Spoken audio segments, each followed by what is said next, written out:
Hello. Hi, Nick. Oh my gosh, I have this weird thing, like this piece of hair that I don't know how it grew out that way.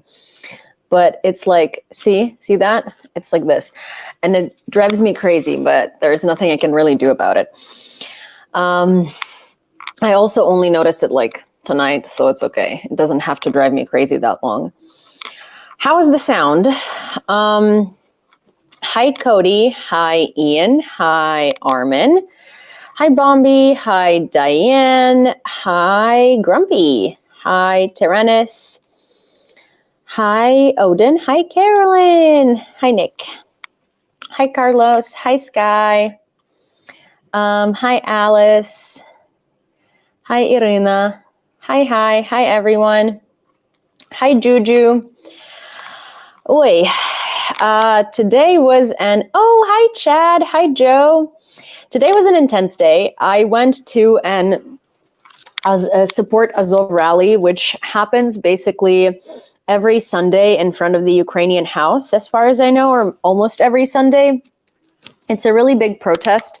It's a really big rally, or rather a really big demonstration. And let me just do this because I kind of want to move this mic a little bit further from these. I think this is better. So it doesn't constantly keep getting tangled in these things, and you guys don't want to, you guys are not like listening to my necklaces hit it all the time.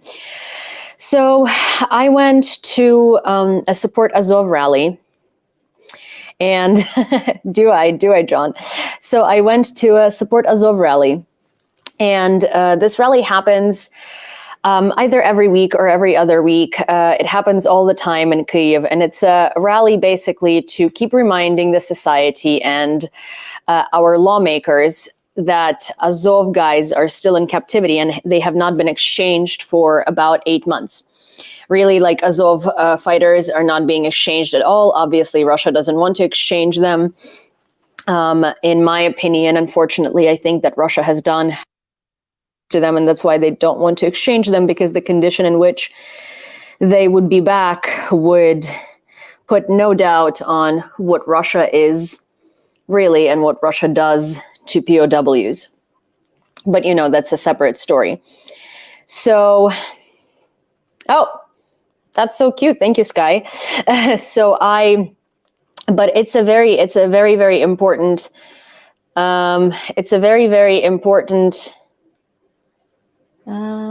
there we have it. I think this should be better. It's a very, very, very important rally that happens in Kyiv every week to every other week. A lot of people come to this rally, and it's really like the atmosphere at this rally is fantastic. It brings hope back. So many veterans are there. You're basically among the best and the best of the best of Ukraine that defended us and gave so much to defend us. I ran into Wikipedia at the rally because why wouldn't I? For those of you who don't know who Wikipedia is, he is a former Azov, at that time regiment, now brigade serviceman, who defended Mariupol and Azovstal, and he's brilliant. And he also happens to be my friend, and I also happen to we also happen to have this sort of like teasing relationship. We always try to schedule like a time to meet, and then it never happens, and then we run into each other at like the most random events. Although like I did think that he was probably going to be there because it is a support Azov POWs rally that keeps reminding people that we will never forget, we will never give up, and that we're not going to let Russia just keep these POWs. And so I got to the rally. Obviously, within the first 15 seconds, the first person I bump into is Vlad. If you guys want to see him on my channel, there is a video where we are trying to battle the streets of Kyiv to get from one side of the street to another with Vlad, while he is trying to do so with his prosthetic. He has a prosthetic limb, and a very, very, very innovative prosthetic limb. And Kyiv is not very accessible. We have a lot of underground underpasses. There are lots of stairs. It was rebuilt after World War II by the Soviet Union, so there are a lot of like very Sovietized structures. And my idea, the goal of these videos was to show people what needs to be improved. And so he's on my Instagram and TikTok in that video. And then, oh my God, that's so pretty. Oh, thank you, Chad. Wait, oh my God, you guys, sorry if you're not on TikTok, the super chats on TikTok are these beautiful, beautiful animations. And that one was so cute. It was like little teddy bears and motorbikes. It was so pretty. Thank you so much. Thank you. But so if you want to find out more about Vlad, his call sign is Wikipedia, you can go to my YouTube, and I have an interview with him.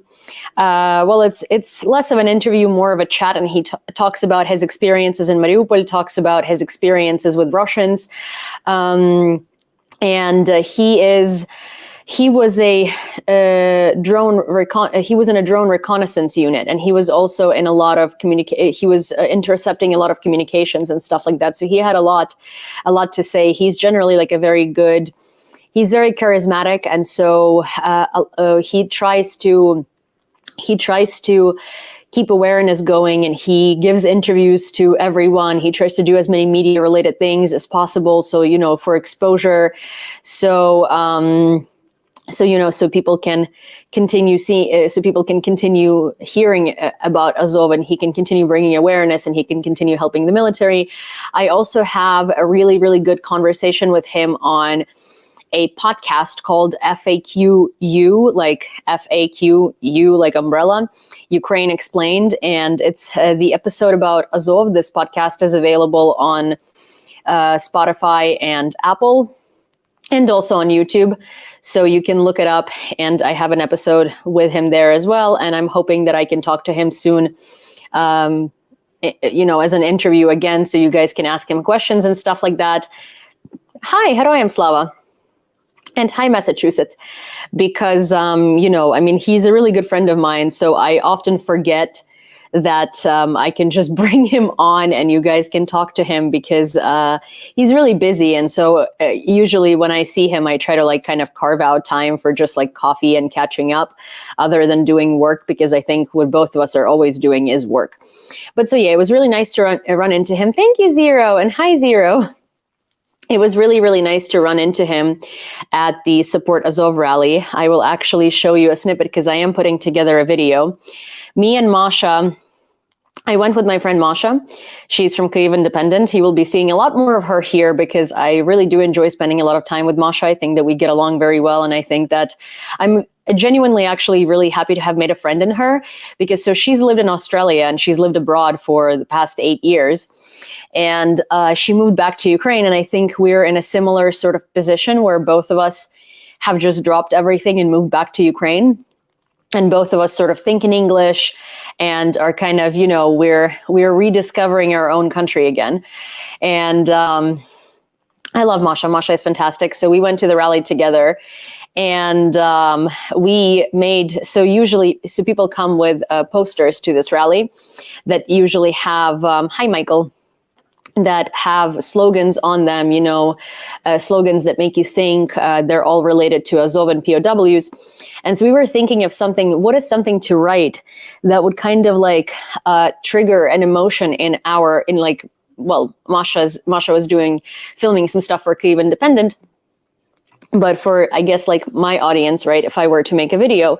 And so what we wrote is, and tell me if you remember what I'm referring to here. So if you're from the United States, you have likely seen an ad that was plastered all over downtowns and in all of the major cities. And the ad went like this: it's 9:15 a.m. Do you know where your children are? So because the kids are supposed to be at school at 9, but a lot of kids skip school. And that's how they get into drugs and alcohol, and they get kidnapped and stuff like that. And so it was a social ad for parents to check in on their kids and to make sure that they're at school. And So the poster that we did with Masha it's March 2024. Do you know where your family is? Ours is in Russia, referring to the POWs in captivity. And so I thought that this message might resonate with Americans a lot, because most of my audience is in the United States, and I've lived in the US for a long time, and I think that triggers something because it's a familiar social ad. And so that's the poster that we did, and I was I was hoping that this message would resonate, and anyone from the US who would hear it would know exactly what I'm talking about. So here is, I will show you Vlad. For those of you who don't know who I'm talking about, this is Wikipedia. Sorry. Фотогеничный. Владик, называй. I'm always picking on him. I'm like always nagging him. That's the thing. I'm so annoying to him. But basically, I asked him to give an interview to Rick for his channel. Rick was there. Rick live streamed it. And I asked Vlad some questions. Then I also asked Vlad to give Masha an interview for Kyiv Independent. I was basically, I was just kind of like trying to get him to speak at as many, possible avenues of communication with the West as possible. He's very funny because he thinks his English is actually not nearly as good as it really is. He thinks his English is like a very basic, primitive level. At a very basic primitive level, but he can explain himself very well. He doesn't speak English fluently, or like his English is not fantastic, but it's really good. And he can say everything he wants to say. And when he starts speaking on camera in English, he gets anxious, right? And so he starts forgetting words. And it's really, I actually find it adorable because he always wants me to stand next to him when he speaks in English, in case he needs help. And I find it so funny because he doesn't. Like, he does a really good job. So on Rick's channel, you can actually watch the interview with him. It's very short, and it's, I think, about like 45 minutes into the stream. And he does talk about important issues, and it's really funny because Rick is like, "Oh, hey, Yulia, here's the microphone. Do you want to be the one talking to him and asking him questions?" And I was like, "Sure." And so Rick starts filming, and Wikipedia is just standing there, like staring at the camera. And I'm like, "Okay, this is not a modeling gig. Do you want to introduce yourself?" And I laugh at him because so he has this like model stare, and it's like, I can't even do it. Like, I can't do it. And the reason why I make fun of him is with this modeling stare is, first of all, it looks like blue steel. Okay, like so much like blue steel. Second of all, so Azov did a collaboration with with a popular Ukrainian brand called Riot Division. And it was a charity collaboration where most of the profits from their merchandise sold went to charity. And they had,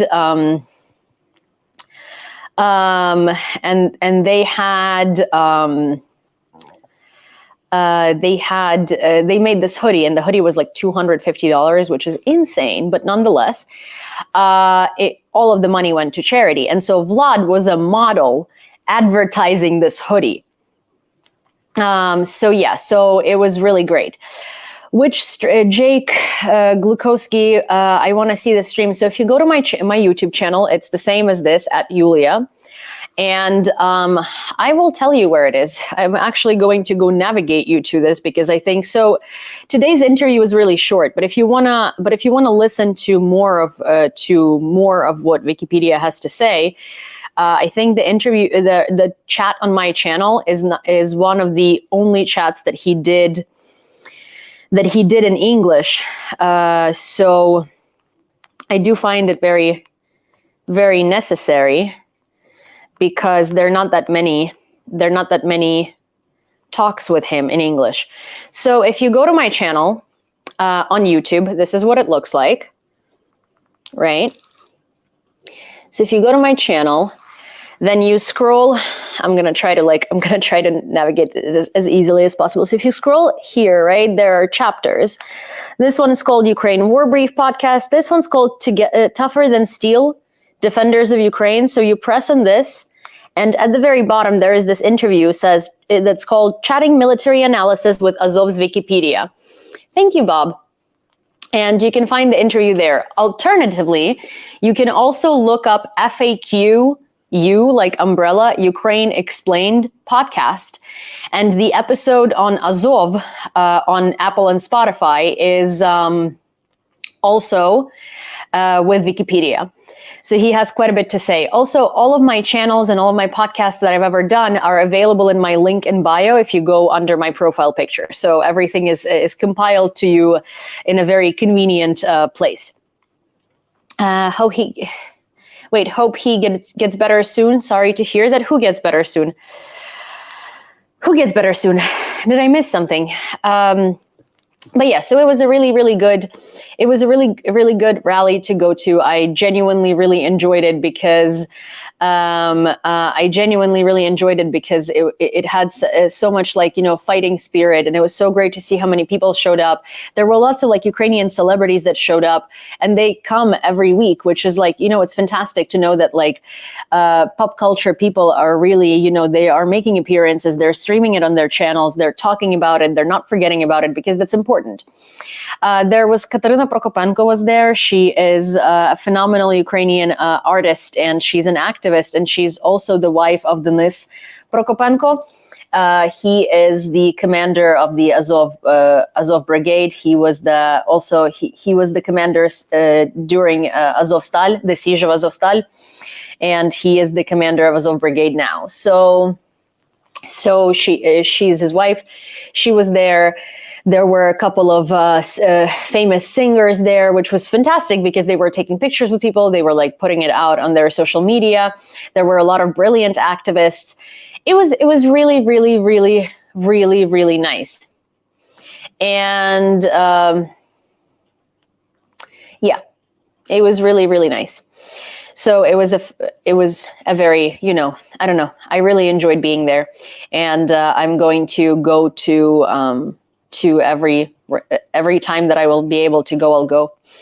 I think it's every week. And so I think I might have found a family for Liv.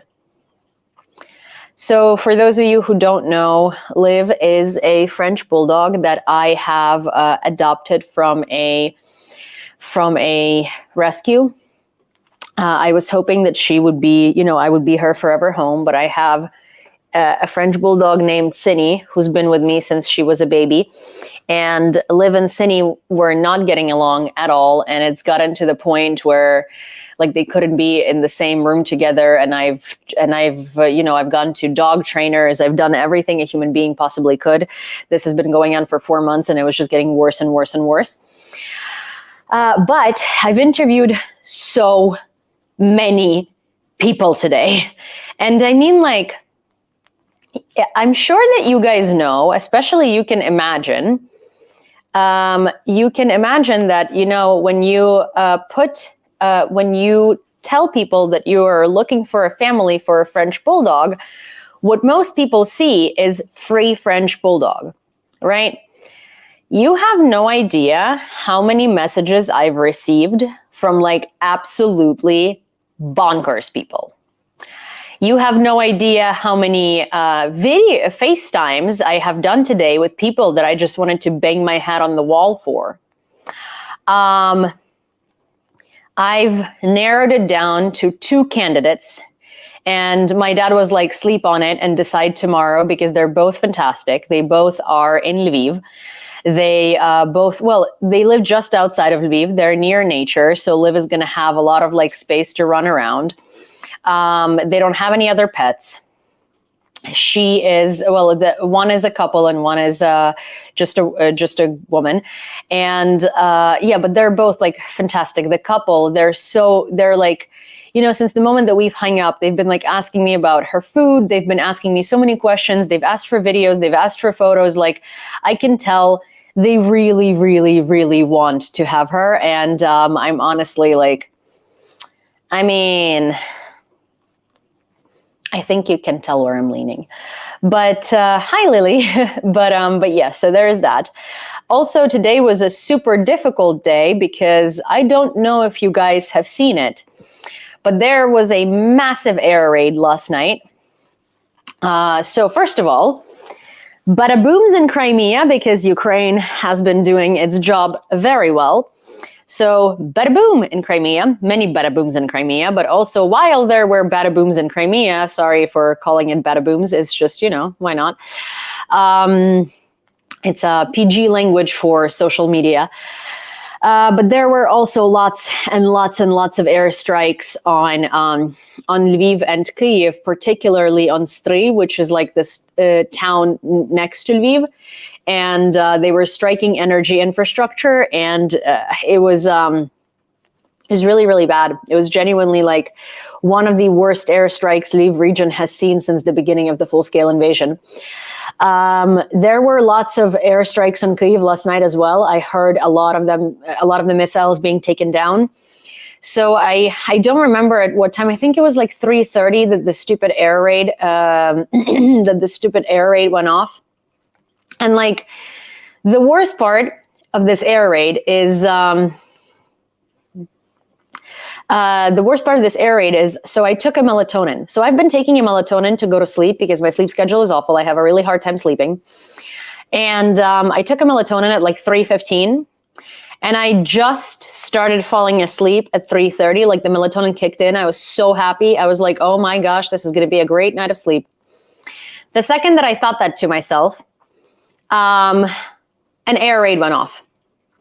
And at first I looked at it and I was like, oh, these are just shaheeds. It's fine. So I was like, okay, this is not going to be anything too bad because shaheeds usually don't make it anywhere near like the center of Kyiv. They get taken down way before that. So I was like sitting in bed, kind of like monitoring the situation. And then I saw that airplanes took off in Russia, and they were crossing the border with Ukraine. That means missiles. I mean, as in like the missiles from the airplanes were crossing the border with Ukraine, and Kinzhals. When it's a Kinzhal, you do want to go to the shelter because to an air raid shelter because, well, Kinzhals are cruise missiles, and they can do a lot of damage, and it's much harder to take them down. The debris falls and causes lots of chaos. I'm on the 15th floor, so obviously I want to go into a bunker. So at about 4 a.m. or 4:15 a.m., me and Cindy very begrudgingly, we went downstairs to the bomb shelter, where I met a really lovely Croatian man who lives in my building, who's a volunteer, and he's been here since March. Hi, Gary, who's been here since March 2022, and he's stayed in Ukraine all this time, and he works for an American organization that does a lot of aid for Ukraine and stuff like that. And so we had a lovely conversation. While that was happening, we heard a lot of really loud air defense work, so you could hear the missiles being taken down. Lately, they've been really close to us, which is wild because it used to not be like that. So that's alarming. And the air raid lasted till 6:30 a.m., I want to say. Cindy's not biting the sofa. She's, excuse me, bud. Thank you. You can do that to yourself. So we were there till like 6:30 a.m. And while I was there, so a lot of these cruise missiles, they turned around from Kyiv and they started mass attacking Lviv. I think it was like 57 cruise missiles between Lviv and Kyiv that were taken down last night. And my dad, my dad is the kind of person who is just like, I hate this thing, but YOLO. And he never goes to the bomb shelter. He just doesn't think he needs to. And he was in the bomb shelter yesterday because it was so goddamn loud and there were so many cruise missiles heading to Lviv. It was honestly like, I wasn't nearly as scared for what was happening in Kyiv as I was scared about what was happening in Lviv. Lviv rarely gets attacked, but when it gets attacked, it gets attacked. We were very confused as to what they were trying to hit in Stry, because, hey, I was born and raised in Lviv, and I know all the towns surrounding it, and we couldn't come up with what was there in Stry, but apparently it's energy infrastructure that feeds the city. And we, I mean, I can't really say much more, nor does the mayor want to do so, because it just happened, and we don't want to give Russia too much information about what they hit and what they were targeting and stuff like that. So we're gonna leave that for later. During this airstrike, this massive airstrike on Lviv, a Russian cruise missile crossed the Polish airspace for, I believe, 37 seconds. So I love that the Poles were sitting there and counting how many seconds the Russian missile was in their airspace. So first of all, the missile didn't accidentally cross the Polish airspace. Oh, 39. Thank you, Tyrannus. So it didn't accidentally cross the Polish airspace while it was attacking Ukraine. Russians do that on purpose to see how much they will get away with. And NATO never does anything about it.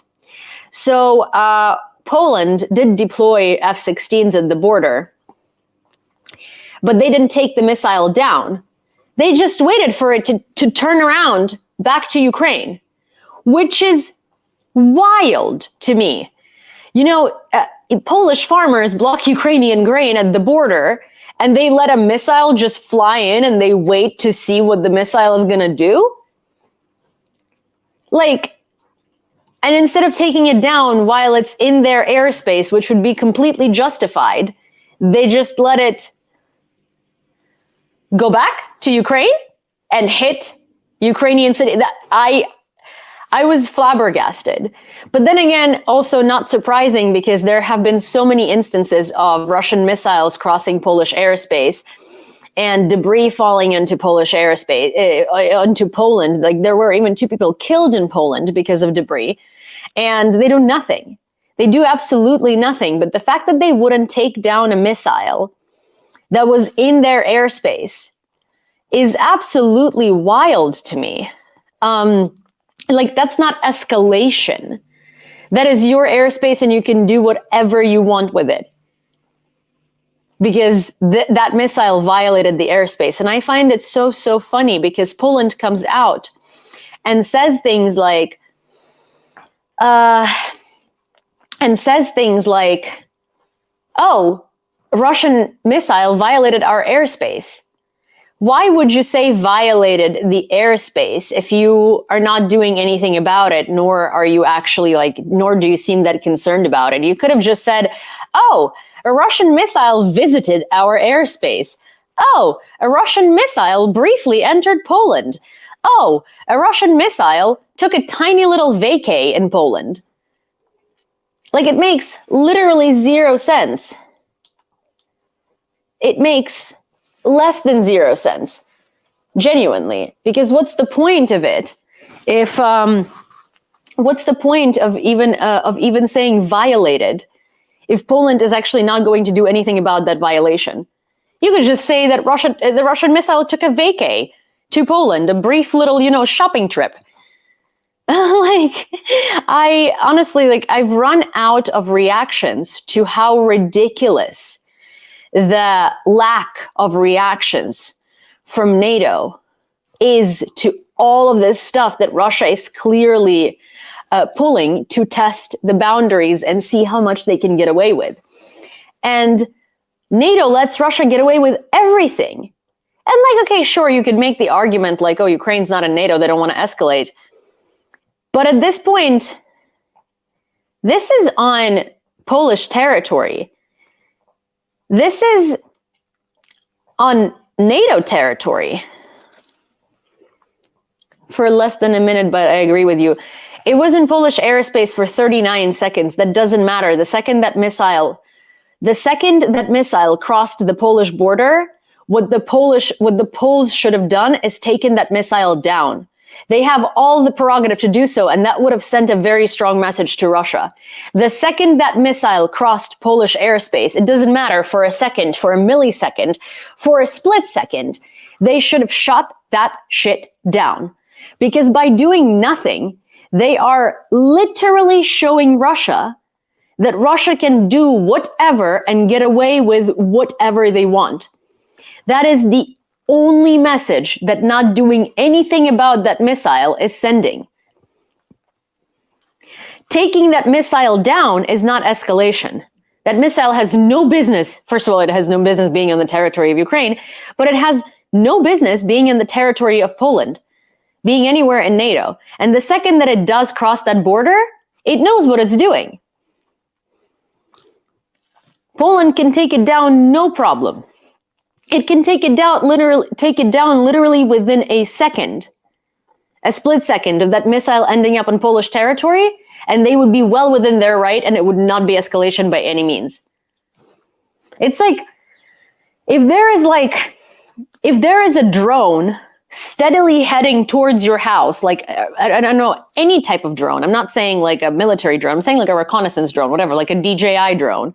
If you see a drone at high speed heading towards the window of your house, like, because it can shoot and like it can literally burst into the window of your house, you can take that down. You can throw whatever you want at it. It's on your territory. It's over the airspace of your house. It's over your land, and it's literally steadily heading towards your window. You can take it down. You're well within your right to do that. I would. Why is there a freaking drone at high speed flying towards my window? I'm not going to wait for it to crash into my window. I'm going to take it down.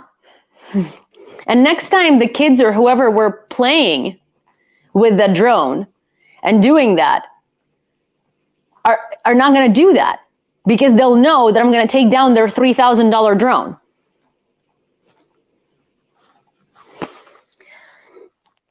What is Poland and NATO afraid of? They just don't want to deal with it. Like, that's the thing, because it's not really concerning them yet directly. It's just secondarily concerning them.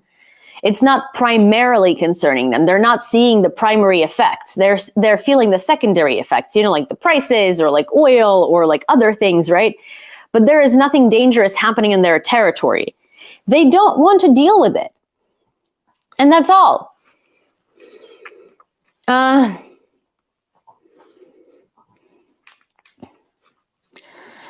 US also did nothing when Russia knocked Predator drone out of the sky. NATO is empowering Russia with their passiveness. Yes, exactly. Well, it didn't knock a 50 million Predator drone out of the sky. It tapped it, but still, yes. Because they said it didn't feel like it was on purpose, but it is on purpose. Russia keeps it's like, when you're in school and a boy is trying to see what he can get away with, he will be like, he will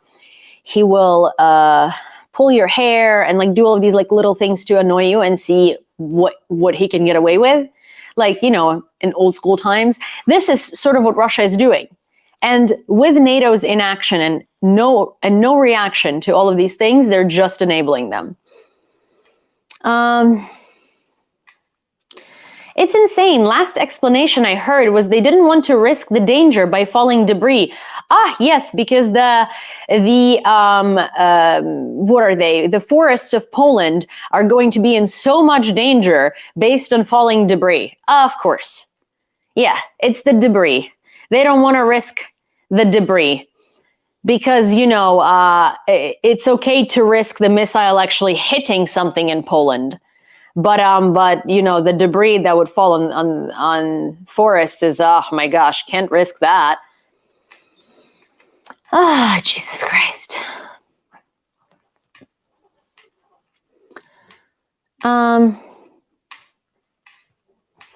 This lady is full of Russophobia. The Poles don't have balls. Wait, I'm so sorry. Someone in my comment section wrote that I need to not give in to trolls. And I find it so funny because it's like, I think people don't understand that when I'm yelling at trolls or when I'm or when I'm, when I'm engaging with them, they don't actually ever piss me off. I like it. I find it funny because I think, first of all, when they engage and when I talk louder and like whatever, the stream gets picked up and it gets recommended to more people who would actually be interested in knowing more about Ukraine. So it's great for engagement. Second of all, I freaking love the trolls. They come here trying to piss me off and most of them end up blocking me. They like end up cursing me out and leaving. Because they, like, they're not getting what they came here for. But as this lady is full of Russophobia, the Poles don't have balls. This might be the first time I agree with the Russian troll. This lady is full of Russophobia. You are partially correct. I do absolutely despise. Our little mud water neighbors. A phobia means fear. I'm not scared of them. I'm not scared of Russians. I mean, like, listen. Technically, you are partially correct in that too, because provided how much vodka and how much like cigarettes Russian people use en masse, if you look at an average Russian citizen and what they look like based on their health at like 40 years old, it is quite scary. And I mean that, like Russians have some of the worst life expectancy, the highest rates of like AIDS and stuff like that, because genuinely their healthcare is just non-existent. It's only there on paper. And they also like legitimately, they have some of the highest rates of like alcohol poisoning deaths and deaths in car accidents due to DUIs. So yes, they are quite scary like that. So I am quite terrified of seeing a Russian in person in terms of like, it is not a pretty picture to witness. I'm not, however, afraid of them in the general sense of the word. So phobia, what was it? Russomezia, I think was I think mezia was hatred. So something like that. You are correct. And then Poles don't have balls in this situation. I agree with you, bud. Like, I agree with you. I don't know why you're coming here so hostile. I agree with you. Anyways, I hope that made his day. I hope that Ivan has... I hope that Ivan is going to be able to buy himself his, his vodka for the day based on these comments. Cece, oh, hi, Scotland. Don't forget lead, asbestos, food contamination, STDs, radioactive pollution. I did say highest rates of AIDS. Hi, Richard. Rusomizia, yes, there you have it. And chat, except the clown. Hi, KT. I love the term mudwater neighbor is a new term for Muscovites. That's what it is. Like, Moscow was like, Moscow in translation from its original meaning was a swamp because it was literally built atop a swamp. Yeah. And it's like, no matter how much Russians want to deny it, it's just true. And I get it. I mean, it's unpleasant, but it's also still half of Russia is a swamp. And I don't mean it in I mean it in a literal sense. Like taiga is this type of forest, which kind of encompasses most of Russia's territory. And taiga it's this very deadly, depressing place where nothing grows. And it's a swamp. It's literally like a swamp forest. It's just mud, and the climate there is very moist, and it's just not conducive to like growth and life and stuff. So it's just like a swamp forest. It's called taiga. It's called taiga. Oh my gosh, there is a troll that is very confused in its directions over here.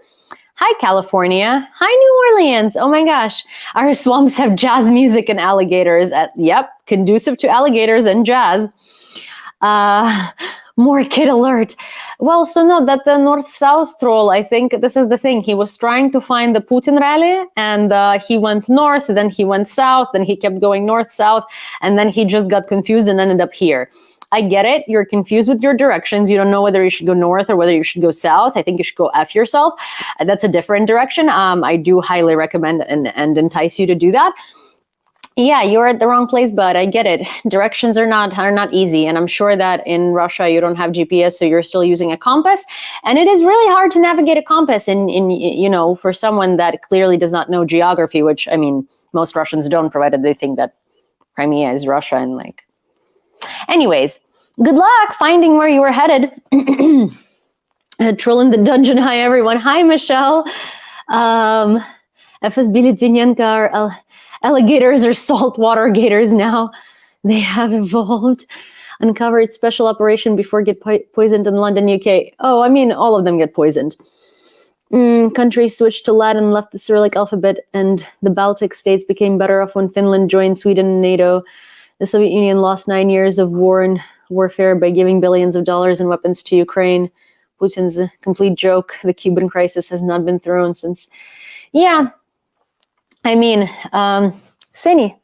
Yeah, I agree with you. I mean, like Russia is a paper tiger, but that's the thing. It's like we're not going to, we're gonna keep letting them cross our boundaries so long as like NATO doesn't firmly react to what they're doing. Thank you, Ali. Also, this person who says like Viva Z, it's like, dude, that is not even a Russian letter. Like you hate everything American and you keep saying that the Western world is poison and the plague and stuff like that. And then you literally mark your invasion with a Latin alphabet. Like you mark the symbol of your invasion and the symbol of your genocide with a Z from the world that you allegedly despise so much. Do you understand how little sense that makes? Anyways, okie dokie. So, Joe, I was just read my mind.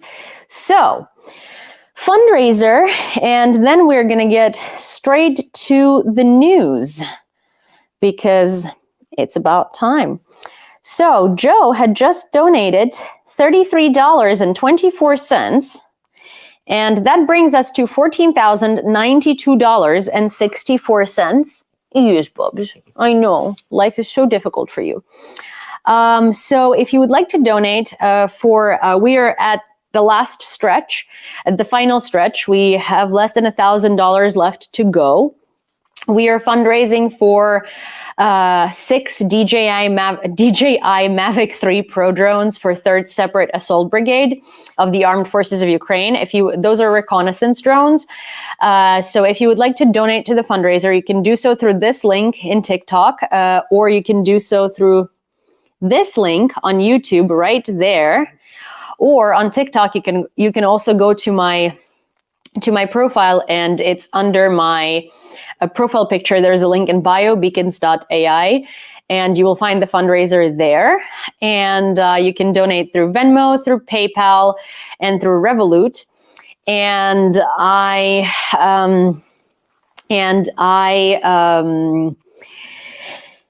I'm going to announce every donation that comes during the live and add it to the grand total and announce that as well. Can you not buy them from eBay? Might be cheaper. Might be. So I'm not sure that I'm going to be buying them.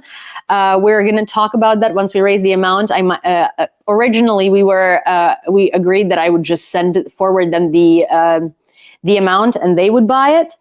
And all of the money that's left over is going to go for buying batteries, because so you never know, you can buy some drones cheaper, some drones more expensive. You can find some drones that are used, that are still good, but all of them require additional batteries and accessories for them to stay in the sky longer, because batteries charge for a really long time and batteries are expensive. So everything that is not going to be spent on buying the drones themselves is going to be spent on batteries and other supporting accessories. Lauren,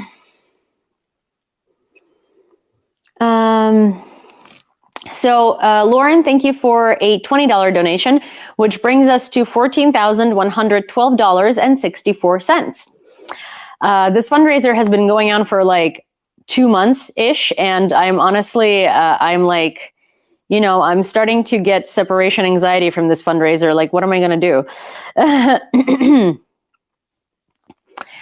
So, yeah. In the meanwhile, hi Viper and hi Georgia. So, as in hi Viper from Georgia, sorry. So if you guys are going to, if any other donations come during the live, they're going to be announced, and I'm going to be telling you the new total every single time that it changes, and I'll announce every donation unless you put in the description that you don't want it announced, and I'll just thank you. Thank you so much. Then I'm just going to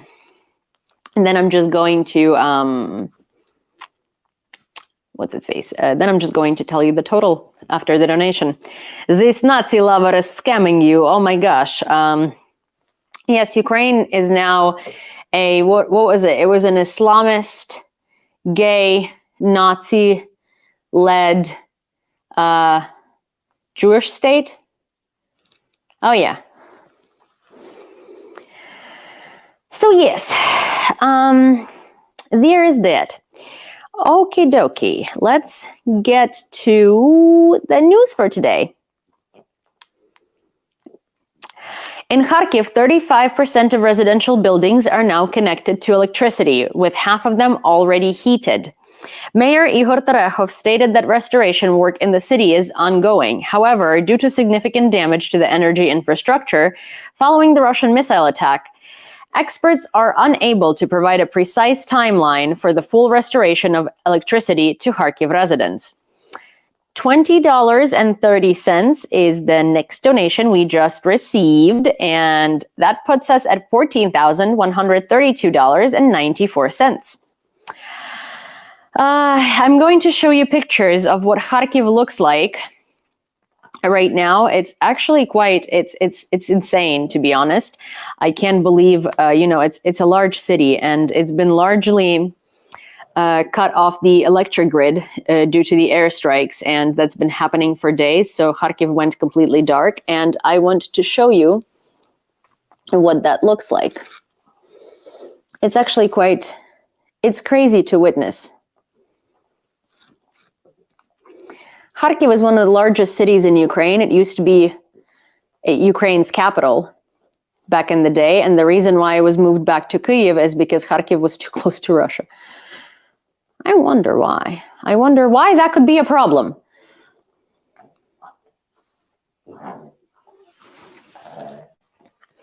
Sinona, why do you have to do that right now, buddy?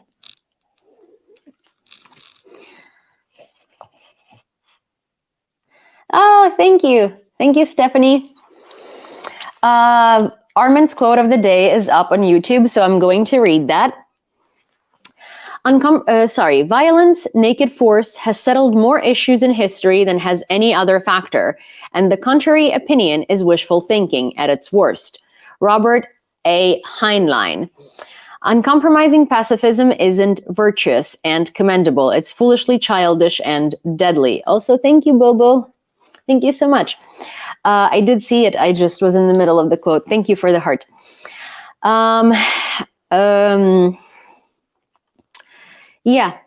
do agree with it. I think that in the case of Ukraine, I've said this multiple times. I've said this in my interview with Peter Dickinson of Business Ukraine magazine, which, if you don't follow them on Twitter, they're fantastic. Business Ukraine magazine publishes, they do not filter. I absolutely adore them. So in my interview with Peter Dickinson, I said that in the case of Ukraine, pacifism kills, because everybody is a pacifist until an invasion knocks on your door and starts killing your people indiscriminately for no reason, unprompted. Then you're not a pacifist anymore. I'm a pacifist. I don't think that civilians should own guns. Agree to disagree on this one. I'm not debating this right now. It's just my opinion. I don't think that, I don't condone violence. If I was with a boyfriend and a guy was flirting with me at the bar, and the boyfriend came back and started throwing punches because how dare he, that would be an immediate breakup for me. I don't think that violence decides anything. I don't think that violence solves anything.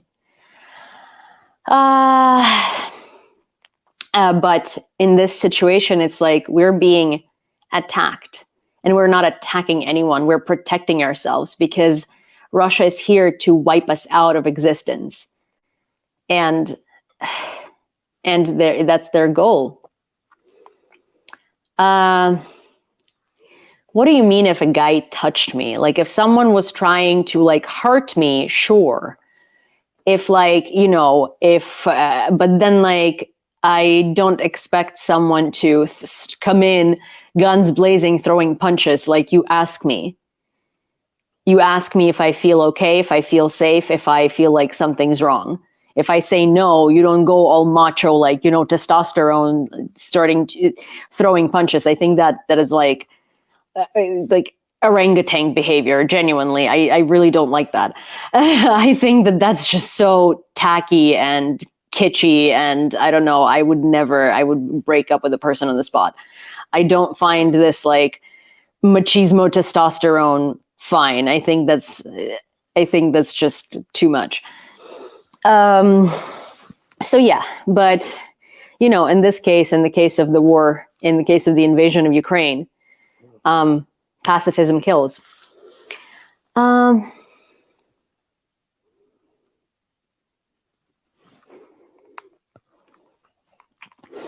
The first group of Ukrainian pilots who underwent intensive training under the guidance of Royal Air Force instructors has graduated from flight school. These 10 pilots have completed basic flight, ground, and language training in the UK and are poised to become the initial line of defense safeguarding Ukraine's skies from Russian forces. Next, the group will advance to further flight training conducted by the French Air Force, followed by instructions in flying F-16 fighter jets. Another massive Russian air attack. Air defense is working. So that was at 5:07 a.m. So when I was telling you that the air raid was over at 6:30 a.m., the next thing that happened, the air raid was over, and then there was another missile. It was a Kinjal, I think, a very high-speed missile. I mean, they're all high-speed, but I guess like Ukraine described it was like a high-speed air target or air attack. And it was at 9:30 a.m. and it was one more missile. So the air raid was over for 2 hours now or 3 hours or something. And they had just sent one. And it was like, it was so odd because it was just kind of out of nowhere. Yes, Cindy?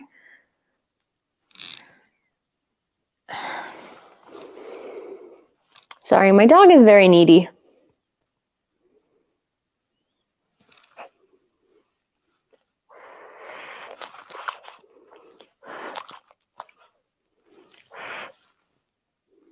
You done? Come here. Thank you. Okay. Yeah, exactly. I agree with you. The living something. Sorry, I don't see prodigal prince. After the attack on the Dnipropetrovska HPP, there is no threat of a dam breach, reported Zaporizhzhia Regional Military Administration. According to Ukrhydroenergo, the situation at the dam is under control. Hi, Ivanka. Leakage of petroleum products is not recorded. Also, according to the State Inspectorate, there is a decrease in the concentration of petroleum products in water. There was a leak, obviously, when the dam blew up. There were also gas products and other contaminants that leaked into the water.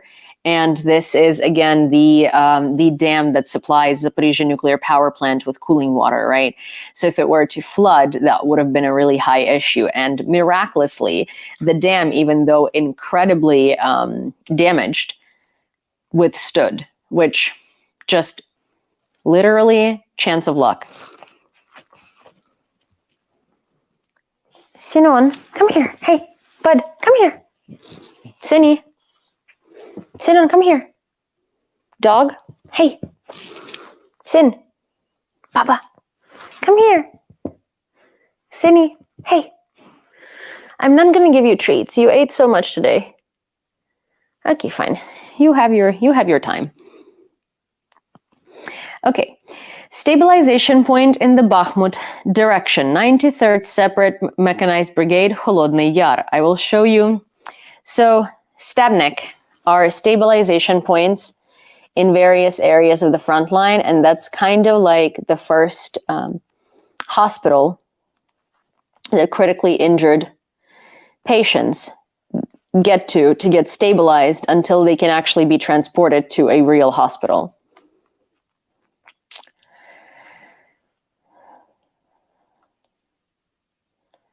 And it's these places are usually, you know, these places are usually, they're so I don't know. For me, it's a very difficult thing to witness because people get there in a state between life and death so often. And more often than that, they get there in a state that's closer to death than life. And some make it out, some don't. And it's just like a very chaotic, hectic environment that's full of evidence of how evil Russia is and what this war does to the brave people that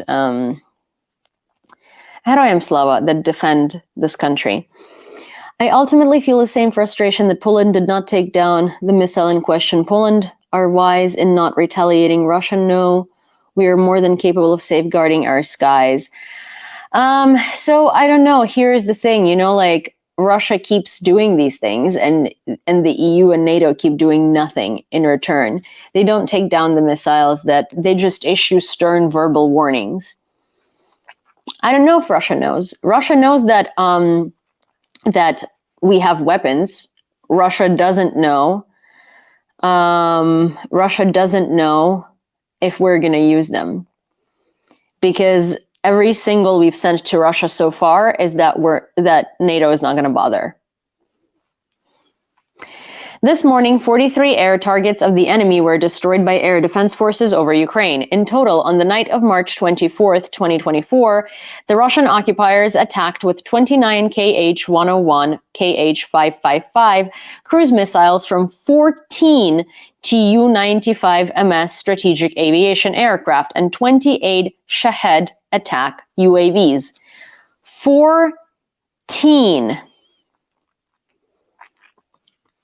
14 aircraft. Last time that very huge air attack on Kyiv, remember the one that woke me up in the middle of the night because there was a missile that was taken down by air defense so close to me that I felt like it exploded in front of outside of my window. That was nine aircraft. This was 14. Question, is Poland giving shelter to Zelensky? I have read reports they are, but I don't know. Zelensky is in Kyiv. What shelter to Zelensky? What are you talking about? Zelensky is in Kyiv.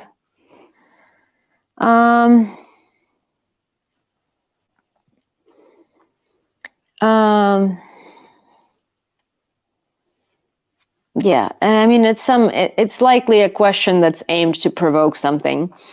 France and Germany gave the green light to the tank manufacturer KNDS to create a branch in Ukraine, according to Reuters.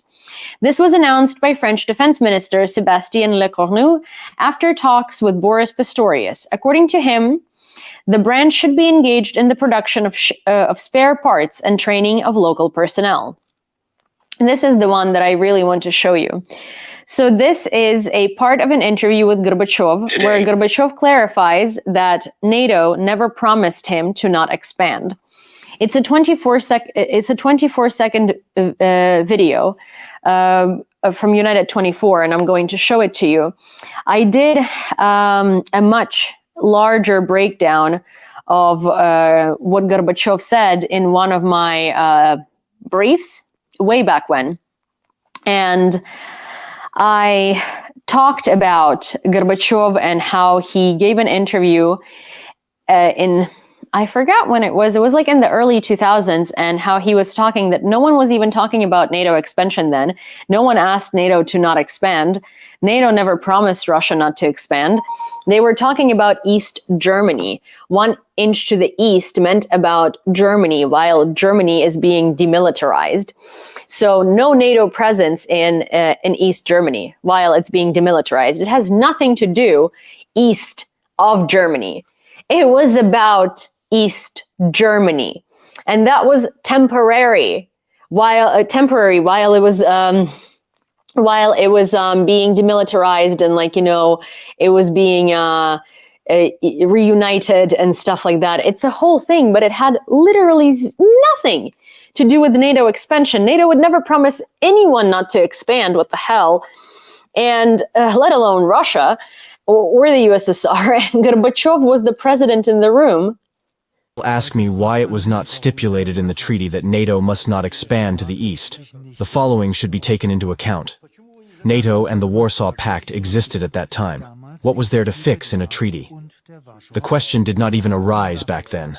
In other words, it is a myth that you were betrayed by the West regarding NATO's eastward expansion. Yes, it's definitely a myth.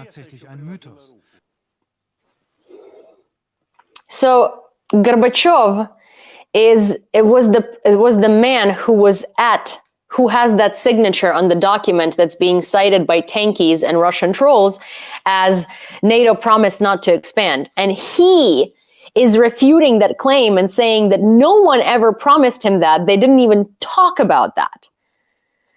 And yet tankies are still like, oh, he was an alcoholic and he was a disgraced president. He wasn't an alcoholic. I don't like Gorbachev because he was also a dictator of the Soviet Union. Putin doesn't like him, and he tries to disgrace him because he was too weak and he couldn't keep the Soviet Union together. He let it fall apart. Not because he was the last democratic leader of the USSR. No, it's because he was too weak. The USSR was too broke. He would have loved to keep it going. He just literally couldn't. And I have a whole video on Gorbachev when he died. People were like mourning him, and the world was calling him a democratic USSR leader. Like, you cannot be a democratic leader of a dictatorship, okay? Like, it's just not a thing. Oh, hi, radio. Oh my God. It's so good to see you. I don't know. You always come in out of nowhere, and I'm always like so happy to see you. So anyways, Gorbachev denied it because it's not a thing. It was literally about East Germany. And I have a video. I'll try to link it here after the stream. No. Why? Sorry. I'm happy to see you.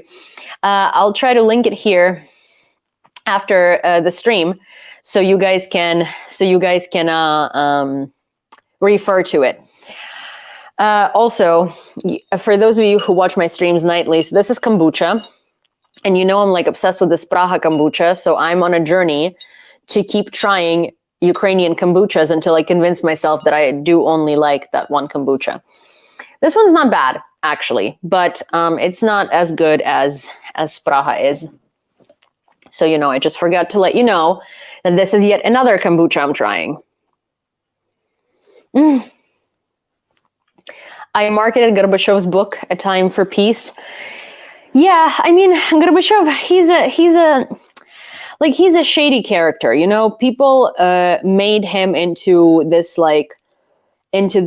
deified person because the West specifically was trying to make him appear like a good person because he let the republics go. But again, it's not true. He didn't let them go. He just couldn't hold them together. And people were saying that he wasn't violent. He wasn't like violently overthrowing people. That's not true.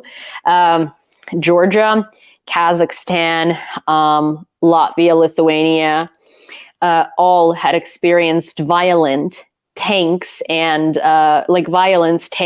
military being sent to the protests when they were protesting for the in favor of the collapse of the Soviet Union. Azerbaijan as well, yes. Very violent, many deaths. So he was violent. It's just that he didn't have enough power and money to sustain it anymore. And that's all. That's why it collapsed. In the UK, Putin has been cautioned against using the terrorist attack in the suburbs of Moscow as a pretext for escalating the war against Ukraine. Putin claimed on Saturday that a window was allegedly prepared for the suspects in the terrorist attack to cross the border into Ukraine. Alicia Cairns, the chair of the House of Common Foreign Affairs Committee, stated that Russian media outlets have released fake videos of Ukrainian officials in attempt to blame Ukraine and provide Putin with an excuse to further atrocities. There are no indications of any connection to Ukraine regarding the terrorist attack, and there are no credible grounds to assume their involvement, Cairns added. Actually, oh, hi. Oh my gosh. ¿Cómo estás? I wish one of my mods is Lithuanian. His name is, Antanas, but Taz. And this is the first time he went to sleep super early, so he's not here today. But we have another Lithuanian here that's here all the time. But so yeah, there is no link to Ukraine. Also, Russia has been actually deepfaking Ukrainian officials, on Ukrainian TV, confirming that we are behind the attack. That has never happened. None of our officials have ever said that. We've actually denied this vicariously because we legitimately have nothing to do with it. Also, the ISW actually posted a breakdown as to why they think ISIS-K was responsible for this attack, and it wasn't even like an internal Russian provocation, which is surprising. But I'm iffy on that. I think maybe both. ¿Por qué no los dos? But that ISIS-K took responsibility, and the ISW, Institute for the Study of War, posted a really detailed breakdown as to why they think it's actually it's legitimate that they took credibility and that they did do that. So, a gentle reminder, our fundraiser is at $14,132.94. If you would like to donate, we are less than $1,000 away. You can do so through the link here on YouTube, or you can do that through my link in bio on TikTok. It's under my profile picture, or I'm sure Grumpy will post at some point in the comments. And or you can just, there is PayPal, Venmo, and Revolut. Or if you know my PayPal or Venmo already, you can just do it through there, and I will be incredibly grateful. Things are shady when Yulia speaks Spanish. I don't know about that. But yeah, so if you would like to do that, that'd be highly appreciated. And yes, that's there, and I'll announce every donation that comes in the live as usual. And thank you, Radio. Thank you so much. I will add that to here. Hi, Yulia. Have you ever introduced your audience to Dzhokhar Dudayev, Prime Minister of Chechnya, up to the First Chechen War? His speech in '95 must be seen, and there is a transcript of it on Viki. So I very briefly introduced people to Dzhokhar Dudayev, also Radio, thank you so much, to Dzhokhar Dudayev, but I know the speech, and I have the speech pre-saved with subtitles on X, actually, and I was going to play that today, so thank you for reminding me. During the air alert, which was announced at 9:31, the enemy with MiG-31K hit the Lviv region with Kinjal missiles, the head of the regional military administration, Maxim Kozitsky, reported.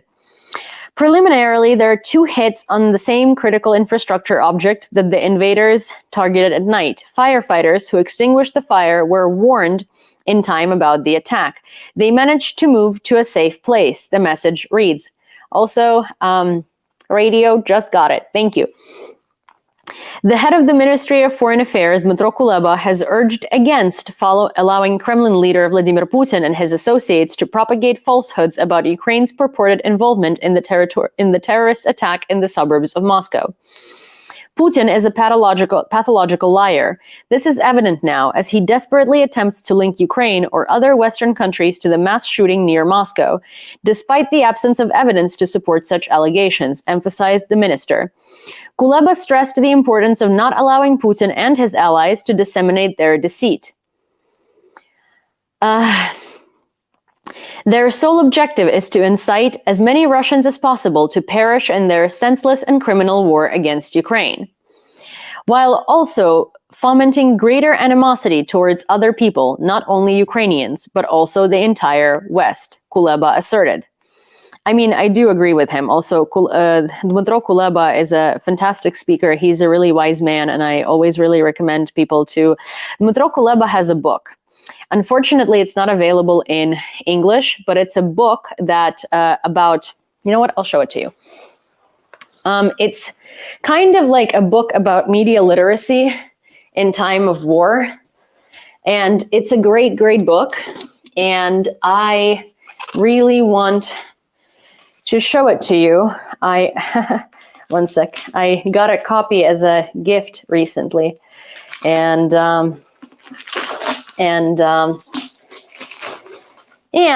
it's a really, really fantastic book. Unfortunately, I wish it was translated into English, like I really want it to be, but it isn't.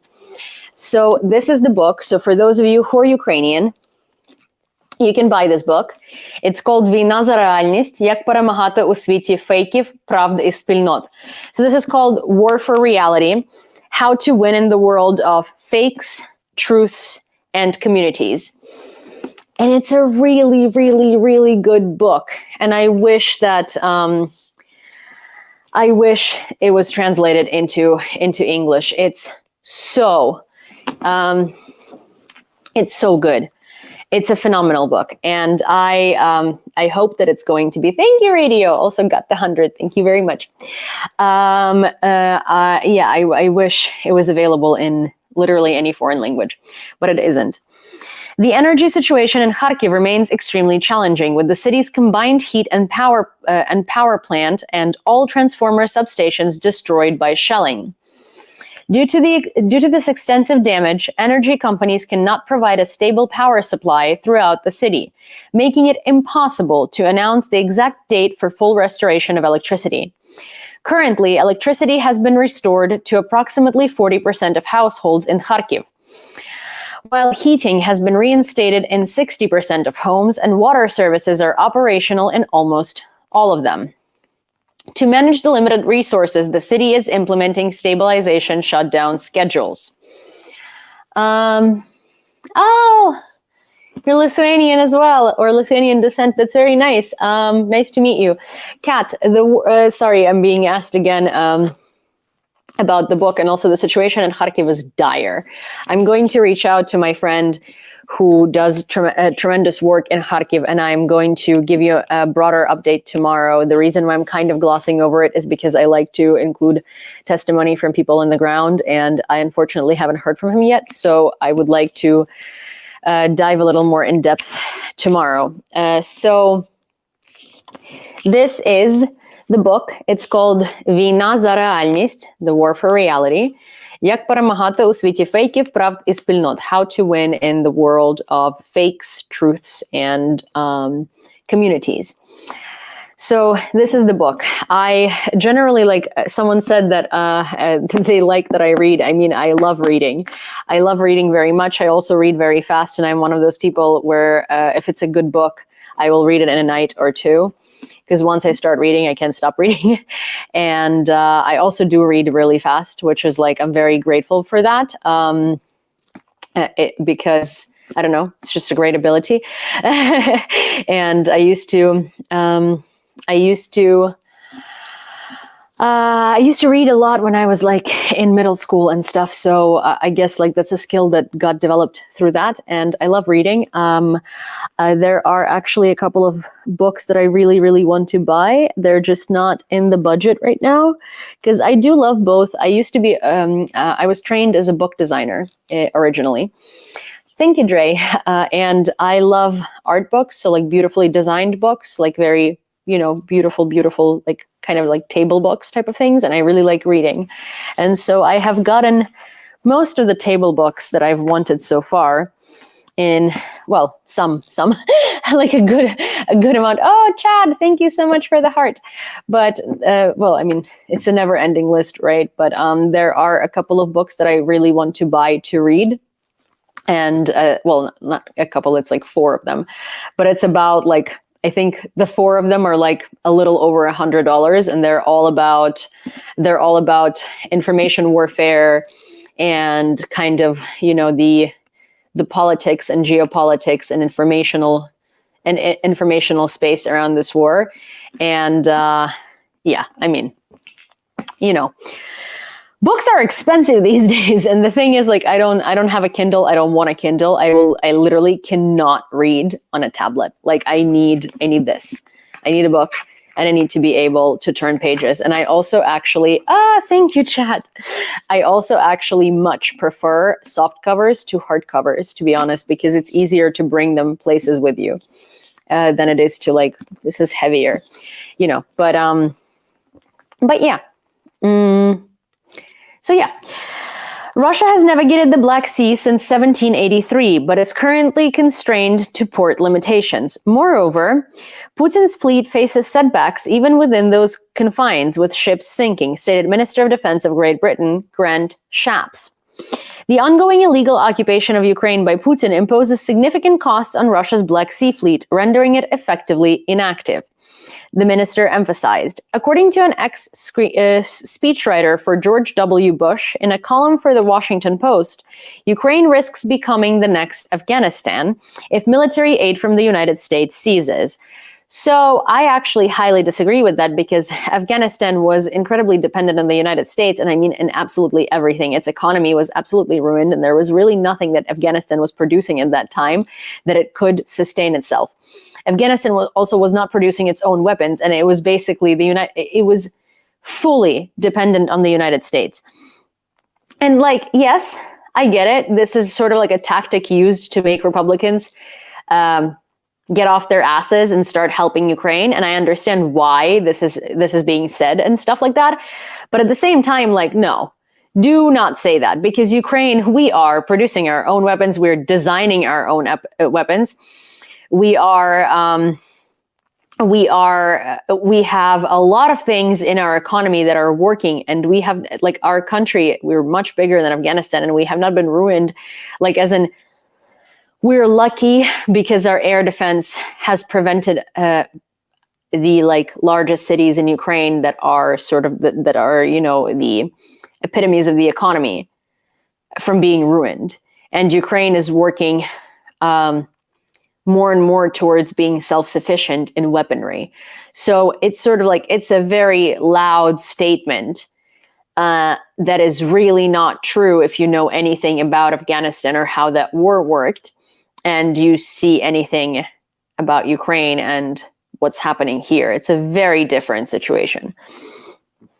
According to Defense Express, over the past 4 days, the enemy has launched approximately 150 missiles of various types across Ukraine.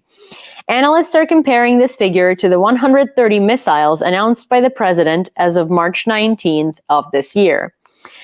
Experts suggest that Russia has initiated a new targeted campaign of strikes against critical infrastructure in Ukraine. Notably, the interval between strikes has been reduced to a maximum of 1 day. It is hypothesized that during this period, the enemy is primarily focused on replacing personnel involved in the shelling.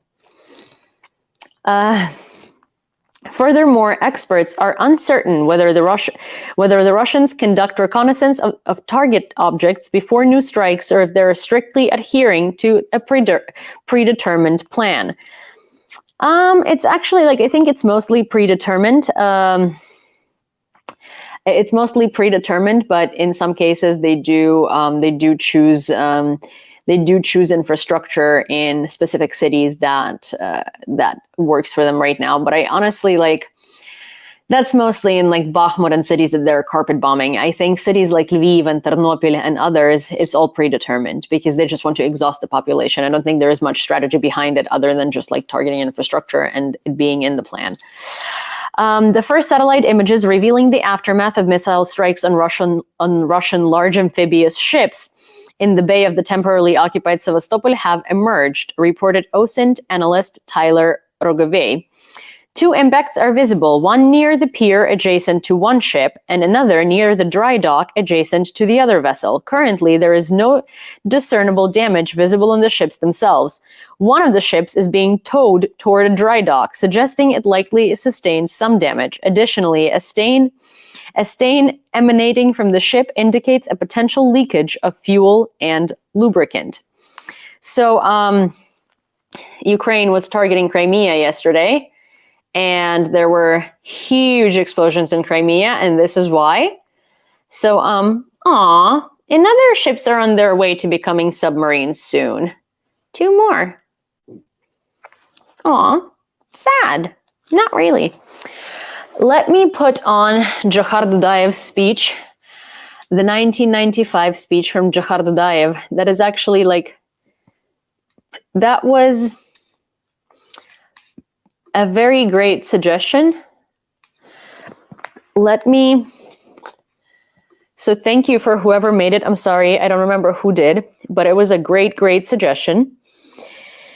And I've been bookmarking things. Oh, all bookmarks here. Yep, there we have it. So this one has subtitles on it, which is why I want to show it to you, because that way you can read it, because he's speaking in Russian in this interview. And it was a really, really great interview. And Johar Dudayev was the president of Ichkeria, which is what Chechnya was before Russia invaded it. And he was killed.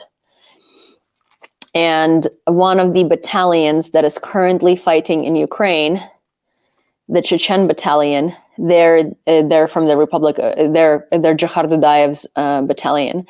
And the interesting thing is, there are 2 types of Chechens: the Kadyrovites and the Chechens from the Republic of Ichkeria, which are very, very phenomenal, fantastic people.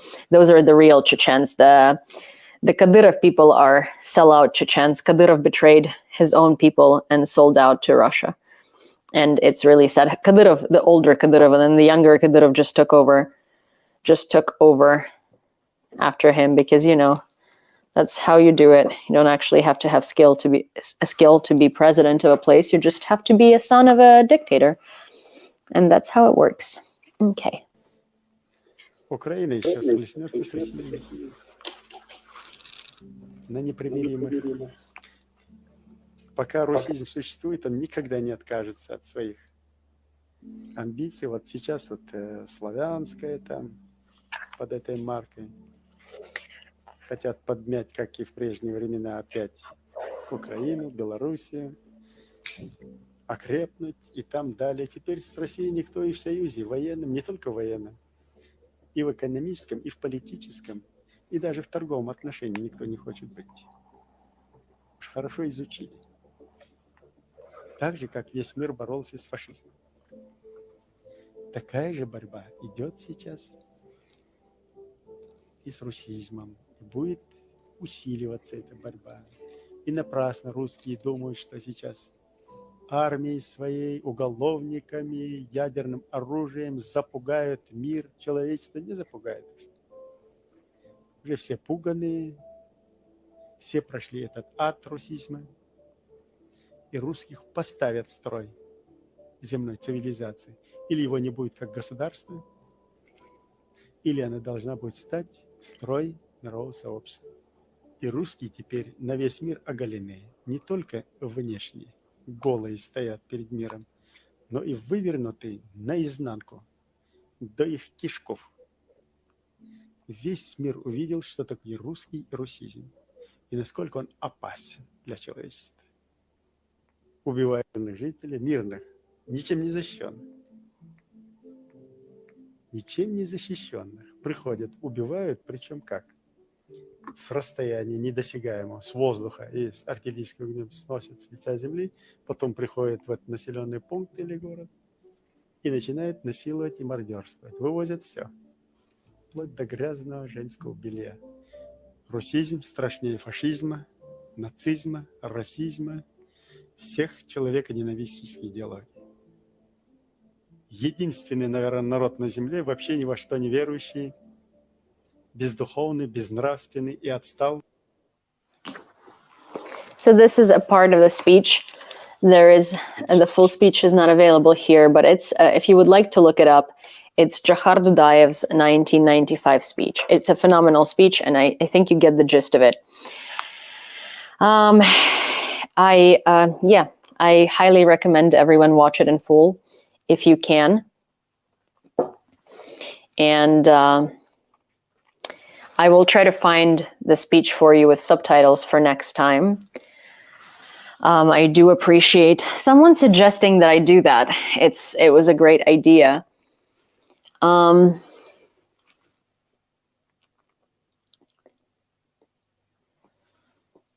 Yeah, Dudayev was killed by the FSB, of course. That's not, no surprise there. He was a huge threat to the FSB because he also wasn't scared of Russia by any means.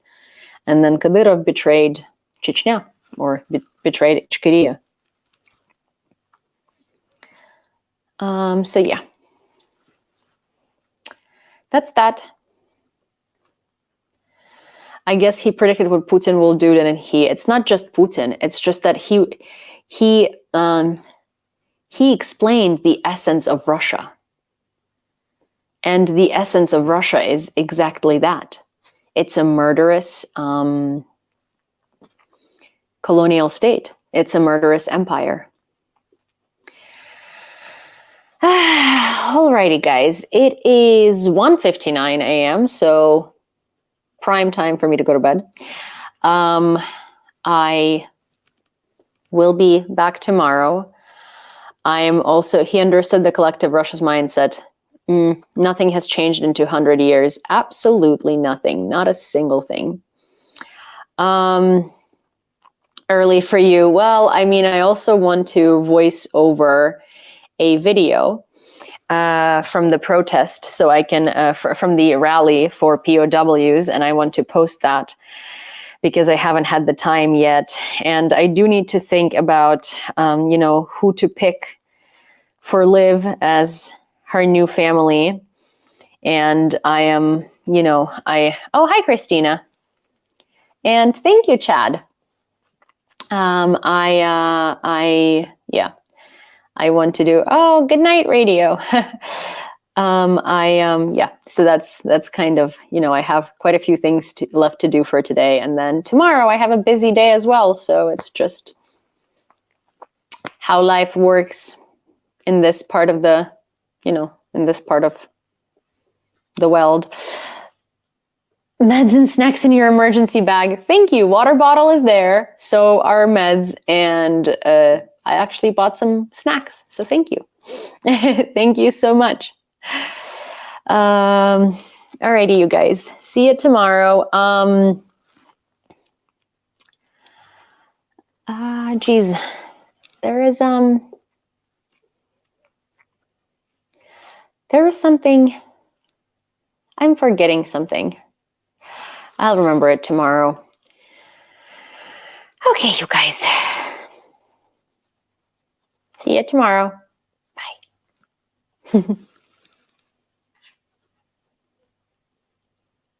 I hope there are no alarms tonight as well. Oh man.